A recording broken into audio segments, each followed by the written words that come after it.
পীর কাকে বলে, বড় আলেম কাকে বলে, যেখানে মুহাম্মদ সাল্লাল্লাহু আলাইহি সাল্লামের নীতির কাছে অন্য নবীর নীতি টিকে না। এতটুকুন, এইটুকুন বলা হলো। এরপর সমাজে অনেক কিছু প্রসিদ্ধ আছে, কিন্তু সেটা বিশুদ্ধ নয়। তার একটা সমাজে প্রসিদ্ধ আছে যে কোরআন মাজিদের আয়াত সবাই জানে 6666। কত আয়াত? কিন্তু আসলে ঘটনা কি? সবাই তো বলছে 6666, কিন্তু আসলে সত্যটা কোনটা? সত্যটা দেখা যাবে যে 6236। এখন বলেন তো যে কোরআন মাজিদ সর্বপ্রথম বাংলাতে অনুবাদ করেছে কে? এই তো, আপনি তো এটাই বলবেন।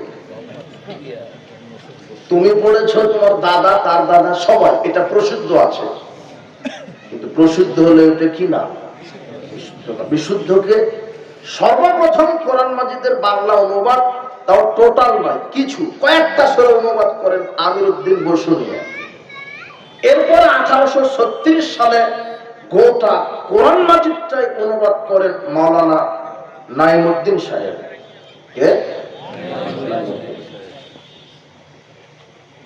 1835 সালে জন্মগ্রহণ করেন ওই, তুমি কি বললে, গিরিশচন্দ্র সেন।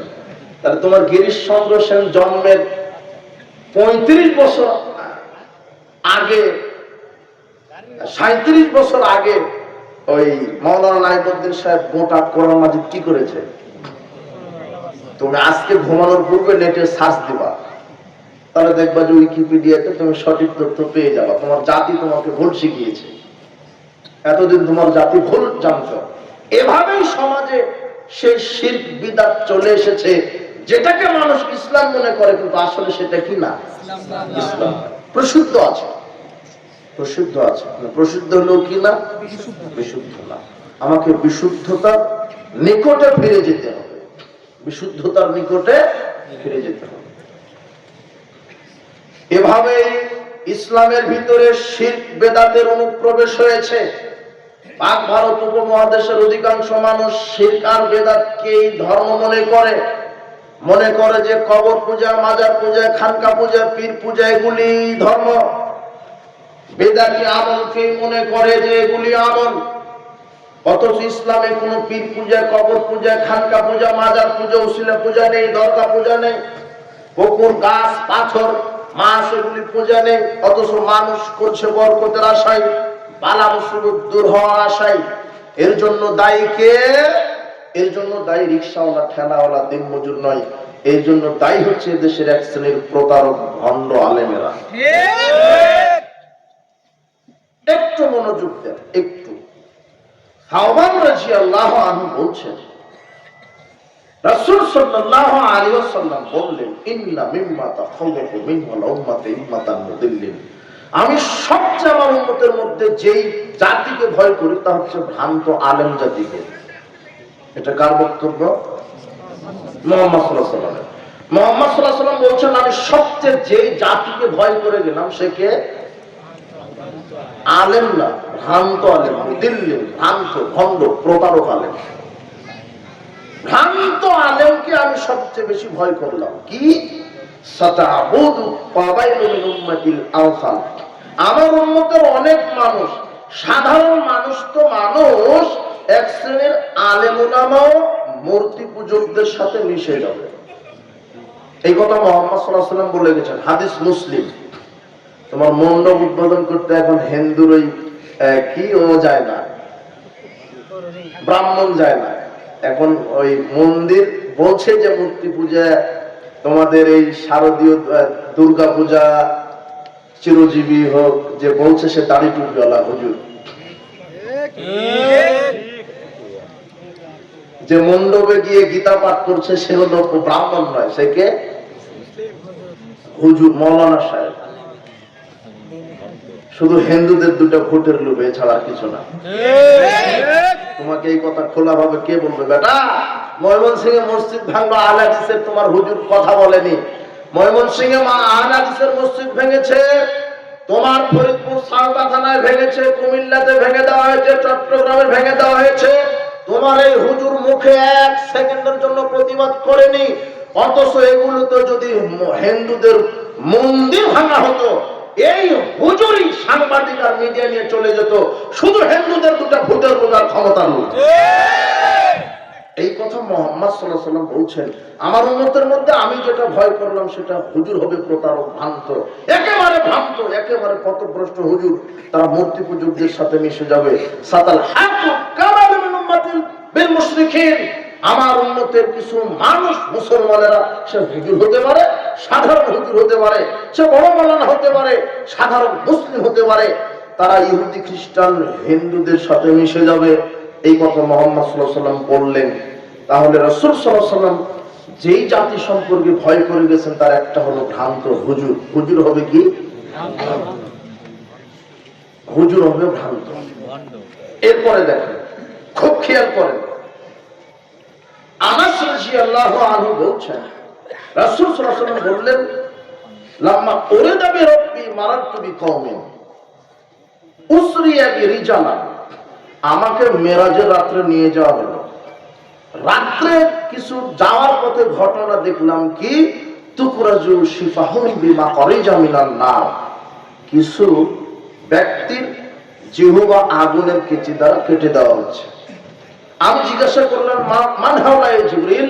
জিবরাইল, এই ব্যক্তি যার জিহ্বা আগুনের কেচি দ্বারা কাটা হচ্ছে? তখন জিবরিল বলছেন, হাওলায় খুতবাউ মিন উম্মতি। এরা হচ্ছে আপনার উম্মতের কিছু আলেম, বক্তা মানুষ। কে বক্তা? আলেম। আলেমের কি কেটে দেওয়া হচ্ছে? জিহ্বা। এটা হলো কবরের শাস্তি। এক শ্রেণীর আলেমের কবরে কি কেটে দেওয়া হচ্ছে? জিহ্বা। সহিহ বুখারীর 1386 নম্বর হাদিস, রাসূল সাল্লাল্লাহু আলাইহি ওয়াসাল্লাম বলছেন যে আমাকে দুজন ফেরেশতা বাইতুল মুকাদ্দাসের দিকে নিয়ে যেতে লাগলো। তো নিয়ে যেতে অনেক দৃশ্য দেখলাম। তার একটা দৃশ্য দেখলাম যে একজন ব্যক্তি শুয়ে আছে, আর একজন ব্যক্তি তার মাথার পাশে পাথর নিয়ে দাঁড়িয়ে আছে। পাথর মারছে, মাথা ফেটে যাচ্ছে। আমি বললাম, মানহাদা, একে? তখন তারা আমাকে বললেন, রাজুলুন আল্লামাহুল্লাহুল কোরআন। এ হলো আলেম মানুষ। কবরে কার মাথা ফাটানো হচ্ছে? আলেম। তাহলে এক শ্রেণীর প্রতারক, ভ্রান্ত, ভণ্ড আলেম সমাজে আছে। হাদিস বুখারী। ওসামা বিন যায়েদ রাদিয়াল্লাহু আনহু বলেন, রাসূল সাল্লাল্লাহু আলাইহি ওয়াসাল্লাম বলেছেন, ইয়াজিউ ইয়াউমাল কিয়ামাতি ফায়ুলকা ফিন নার। এমন কিছু ব্যক্তিকে বিচার মাঠে আনা হবে, এনে জাহান্নামে নিক্ষেপ করা হবে। ফাতানদালিকু আফতাবু ফিন নার। জাহান্নামে তাকে প্রবেশ করানোর সাথে সাথে তার পেটের নাড়িভুঁড়ি বের হয়ে যাবে। ইউতহানু ফিহা। সে নাড়িভুঁড়ির চতুর্দিকে ঘুরতে থাকবে। কাতাহনিল হিমারি বিরহাহু। যেমন গাধা আটা পিষা জাতার চতুর্দিকে ঘুরতে থাকে, গাধা যেমন আটা পিষার জাতার চতুর্দিকে ঘুরতে থাকে, এক শ্রেণীর মানুষ তার নাড়িভুঁড়ির চতুর্দিকে ঘুরতে থাকবে। ফায়াসতামু আহলুন নার আলাইহি। জাহান্নামীরা সব একত্রিত হয়ে ওই ব্যক্তির কাছে গিয়ে বলবে, আইয়া ফুলান মা শানুকা, আহা হে অমুক আলেম, তোমার এই অবস্থা কেন? মানে যে জাহান্নামের নাড়িভুঁড়ির উপরে ঘুরছে সে কে? তখন সাধারণ লোকেরা বলবে, কি ব্যাপার মা শানুকা, আপনার এই পরিস্থিতি কেন? কি পরিণতি আপনার হলো? কোনটা তা'মুরুনা বিল মারুফ ওয়া তানহাউনা আনিল মুনকার। আপনি যে আমাদেরকে ভালো কাজের আদেশ দিতেন, মন্দ কাজের নিষেধ করতেন। তখন মাওলানা সাহেব বলবে, হ্যাঁ, কুনতু আমুরুকুম বিল মারুফ ওয়া লা আতিহি। আমি ভালো কাজের আদেশ করতাম কিন্তু নিজে পালন করতাম না। ওয়া নাহাকুম আনিল মুনকার ওয়া আতিহি। আমি খারাপ কাজের নিষেধ করতাম কিন্তু আমি নিজেই খারাপ কাজ করতাম। আর আমি ভালো কাজের আদেশ করতাম কি, সালাত আদায় করো, কিন্তু আমি নিজেই ঠিক মতো সালাত আদায় করিনি, তাই আল্লাহ আমাকে জাহান্নামে দিয়েছে। আর আমি খারাপ কাজের নিষেধ করতাম কি, মদ পান করো না। আরে যে মুখ দিয়ে বলেছি মদ পান করো না, আমি সেই মুখ দিয়ে জর্দা খেয়েছি আর বলেছি মাকরুহ।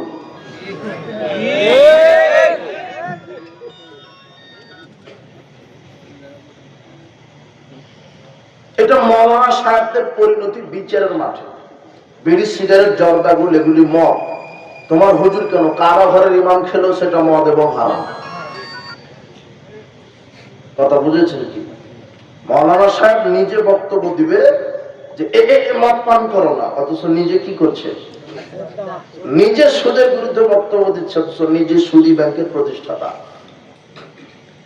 সুদ বুঝেন কিনা? সুদ মানে যেটাকে এখন ইন্টারেস্ট বলছে। সব শয়তান, ইবলিস শয়তান চেঞ্জ করে দিয়েছে।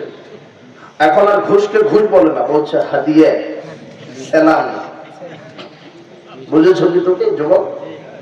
আর সুদকে বলছে ইন্টারেস্ট। আর যারা দাড়ি টুপি দিয়ে ব্যাংকের ব্যবসা করছে এরা বলছে মুনাফা। ওই ঘটনা এরকম হয়েছে যে মেয়ে, নারী, মহিলা এই তিন বস্তু না একই বস্তু। তো ইন্টারেস্ট, সুদ আর মুনাফা কি হলো? তোমাকে জাতি বোকা বানাচ্ছে। এই হলো হুজুর।